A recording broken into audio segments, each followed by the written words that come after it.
Hi, I'm Melissa, your free range psychic.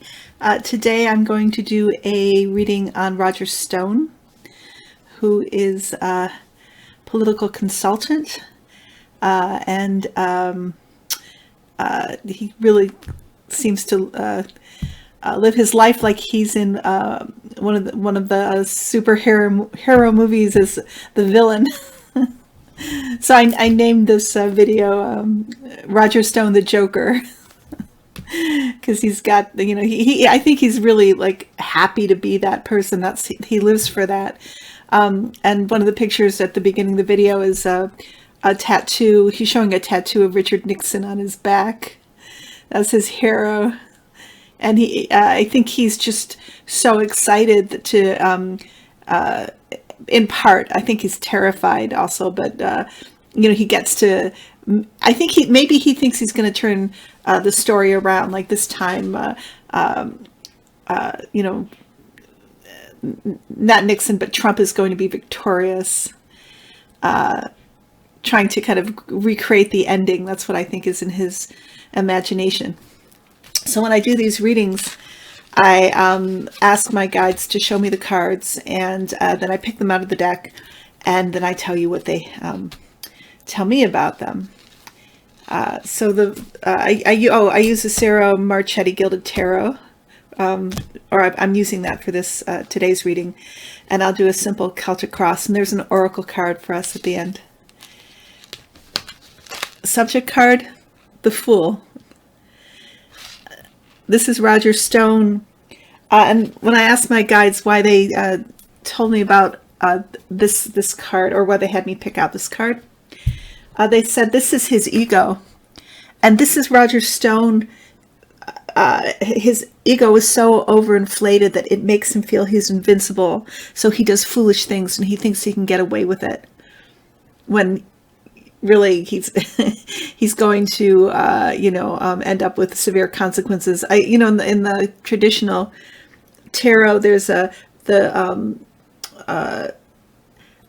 naive minstrel or poet or musician, whoever, in that card, and he's about to walk off a cliff, and there's a little dog that's barking at him, warning him, and oftentimes the Fool will come up in a reading as a warning card, to listen to the little dog, which is your inner voice, to not step off the cliff.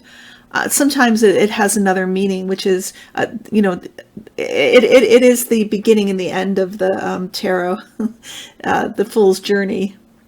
And it can be beginning, having a beginning where you want to step off that cliff. You want to take that chance. You want to trust and not have to worry about the consequences, because you're just going to go off, jump that cliff. You're going to go off into the winds of fortune and trust the source to sail you on your way.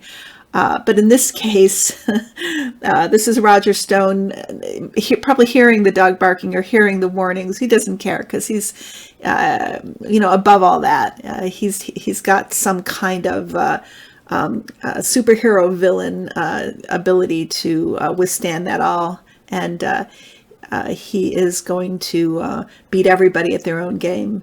But the reality is, no, he's not. He's going to fall off the cliff, but his ego makes him think that he's beyond a mere human. Above is the Seven of Swords. So, he's currently on trial regarding his association with WikiLeaks and the release of of Hillary Clinton's emails that were hacked by the Russians. And Steve Bannon has testified and said, yes, he was a conduit for the Russians and for WikiLeaks regarding the emails. He's trying to get away with it. Here he is with his swords. He thinks he can get away with it, whatever he did. He's gonna walk away scot-free.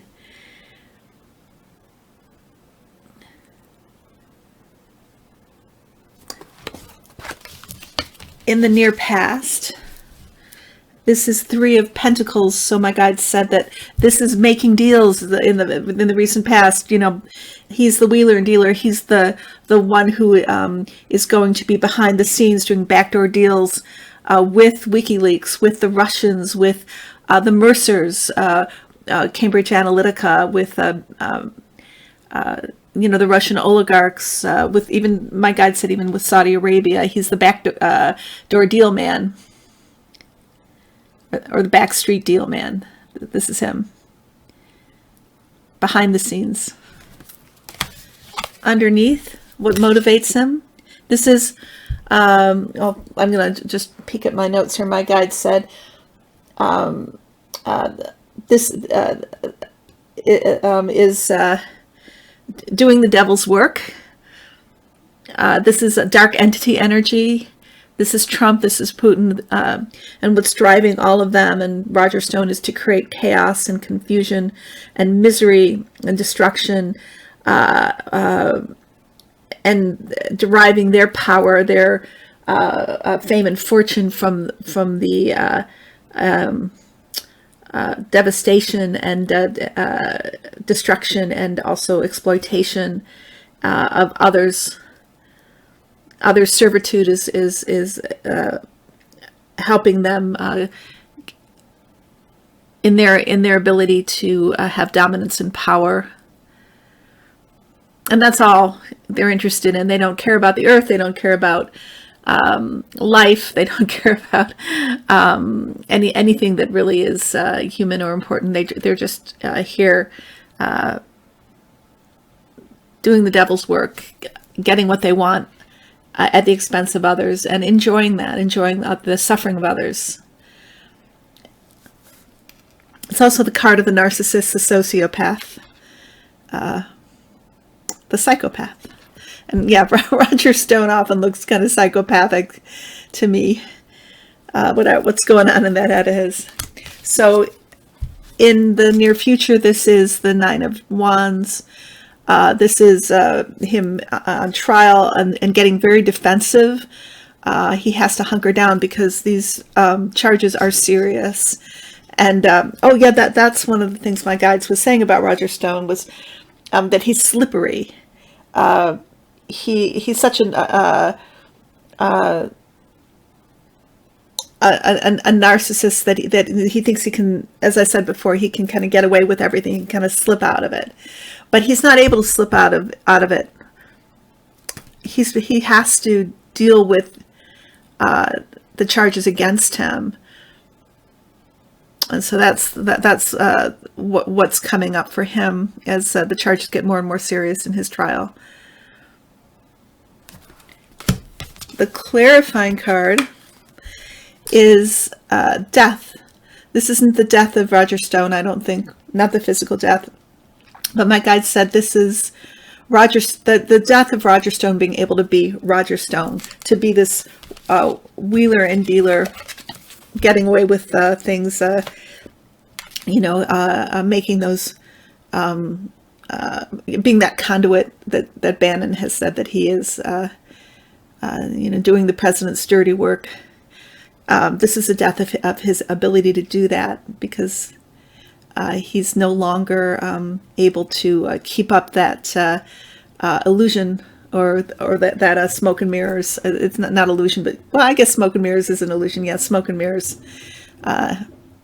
He's pinned down in that card, and that ends his ability to be that useful for Trump.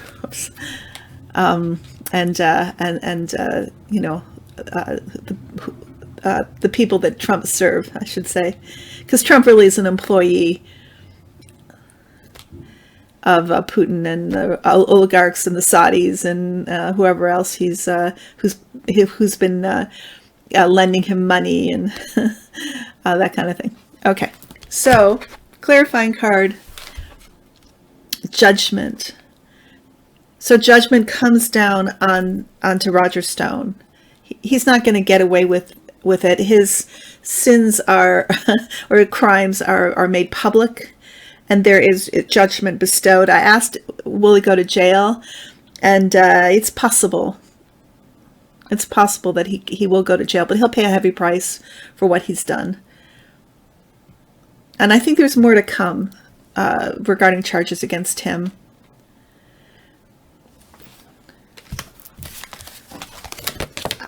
There's going to be a lot of really kind of interesting and dramatic testimonies coming up as the House continues on with impeachment. And next week is a thriller.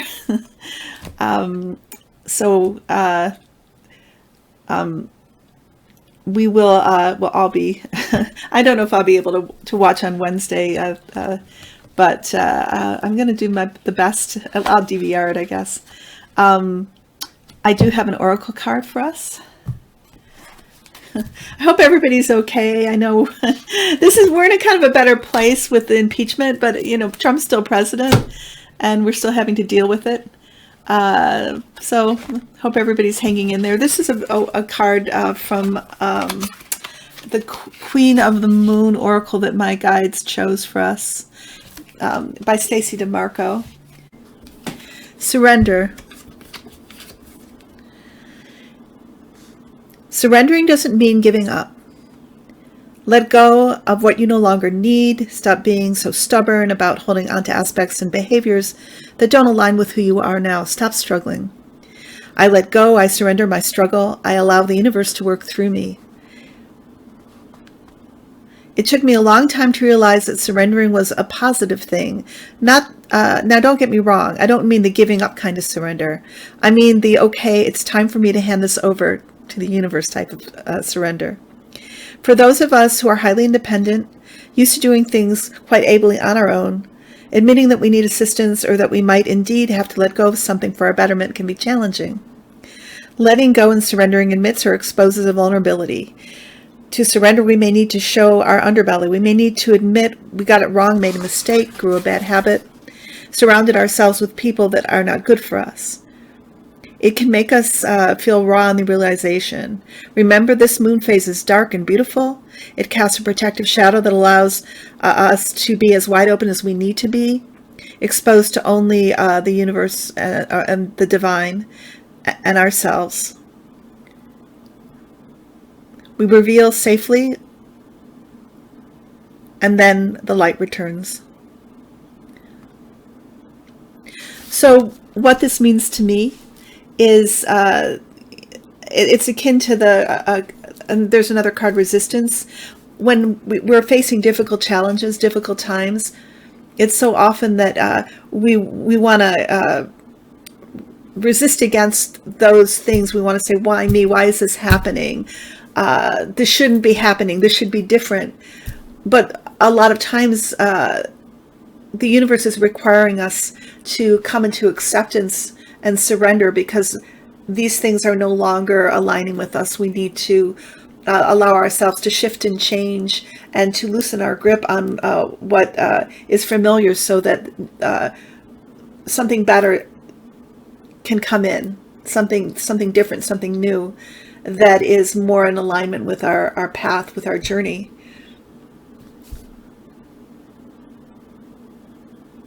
I think that's such a beautiful card. So this is a good time for this card, actually, because we are in Mercury retrograde, and I don't know if any of you have experienced Mercury retrograde type events. I certainly have, and we're just beginning. I had computer glitches, and oh, God knows. So Mercury retrograde, what that means is that 3 times a year, Mercury appears to us that it's going backwards in the sky. It's not really, but the astrologers say that when that happens, it can affect things like travel, communication, computers, electronics, postal service, and it's not a good time to sign contracts, or at least really read the fine print. Mercury retrograde can be crazy making, and even there are times when I've thought, oh yeah, I've made it safely through this part of Mercury retrograde. It will hit me. It's inevitable. But there is a spiritual significance to Mercury retrograde, which is that it is asking us to come back to our spiritual selves, and ourselves as human beings who are not robots. We're not mechanized. Is that right? Mechanical beings. And yes, it's great when things go like clockwork and everything works out fine, and our computers work fine, etc. Our cars work. We want that, but if we get too used to everything going smoothly for us, we get just kind of sucked into this mundane day-to-day existence, and we have tunnel vision, and we're compartmentalized, and we're just getting done what needs to get done, and we forget to take care of our inner selves, to nurture ourselves inwardly. We forget that we are spiritual beings, and having an experience in the physical, and I believe the physical is sacred too, but we can't be chained to things, to the material. So Mercury retrograde is a really good time to just let go, to surrender, and enjoy music, and enjoy a walk, enjoy a good meal, just enjoy being blessed to be on the planet and having this experience, and not minding so much when the conveniences aren't working, or they're not going the way that we need them to go. This is the time to come back to ourselves. Saying that, who knows what's going to happen? I mean, I don't blame you if you get annoyed with the Mercury retrograde things, but it is time to just remember that this, when this all falls away, we're still here. As we don't belong to things. We don't belong to these schedules. We create them, and we oftentimes out of necessity. But they're not us. They don't define us. I hope everybody is having a wonderful day, night, or evening. Take care. I'll get back with you really soon. Love you all.